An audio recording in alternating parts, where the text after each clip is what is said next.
1 ноябрь күнү YouTube каналына ушундай маалыматтар коомчулукка тарап кетти. Аны көрдүк. Ал жерде туура эмес маалымат кетип калыптыр. Анткени ошо августтун башында биздин кесиптешибиз Ош Алай жолунда 3-километрде жол кырсыгына кызмат учурунда кабыл болгон.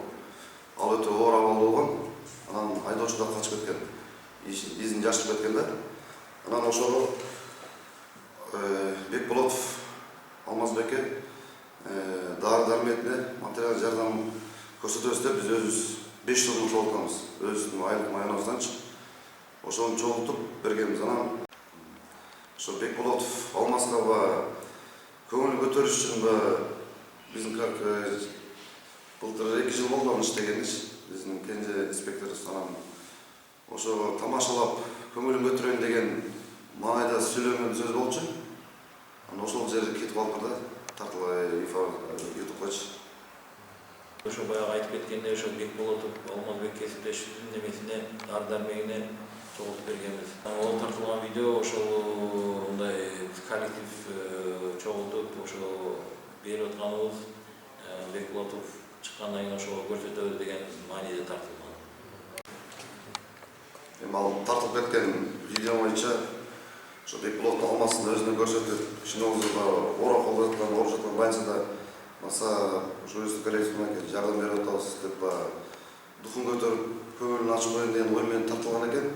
Анан кандайдыр бир белгисиз себептер менен YouTube каналына чыгып кетиптир да. Оюм мындай, албетте бул биздин майрамыбыз күнү чыккан нерсе, бул өтө өкүнүчтүү нерсе болду. Бул коомчулукка өтө терс таасирин тийгизди. Бирок ал факты боюнча азыр Кыргыз Республикасынын Ички иштер министрлигинин 3-башкармалыгынын кызматкерлери тарабынан кызматтык иликтөө жүрөт. Бирок ушуга тактама катары мен бир айтып кетейин.